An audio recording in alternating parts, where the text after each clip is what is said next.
All right, so in these problems, 1-7, it says solve each equation, then check your solution. So to save time, I kind of did these problems already ahead of time. When you look at A, it's x over 8 equals 3 over 4. Well, this is a proportion, and what you want to remember is anytime you have a proportion, A over B equals C over D, um, two ratios are equal, so it makes it a proportion. So when you cross multiply, CB equals A times D. For this statement to be true, this also has to be true. So we can use this idea of cross multiplying to solve for variables in proportions. So when you look at A, x over 8 equals 3 over 4, we can cross multiply because since it's a proportion, 4x has to equal 8 times 3.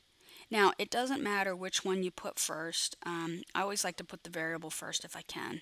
So 4 times x is 4x, 8 times 3 is 24, and then you divide by 4, you get x equals 6.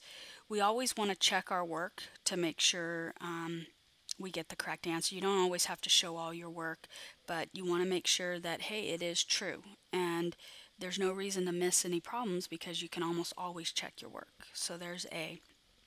Now, for B, we have 2/5 equals x over 40. Again, it's a proportion, so you cross multiply. 5 times x is 5x, 2 times 40 is 80.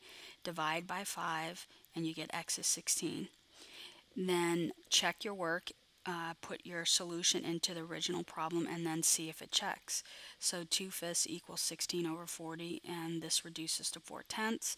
So you can keep reducing the fraction till you get 2/5, or you can get to a certain point and then cross multiply, and once you see that these are equal, you're done. All right, C is 1/8 equals x over 12. Cross multiply, 8 times x equals 12 times 1. And then x equals 12 over 8, which simplifies to 3 halves. So x equals 3 halves. Well, sometimes this confuses students when you go to check it because you're like, oh no, I've got a fraction. Ah, but really, it's the same thing. You put it in the numerator. Because that's where x is, and then you cross multiply. So when you take 8 times 3 halves, you get 24 over 2, which simplifies to 12.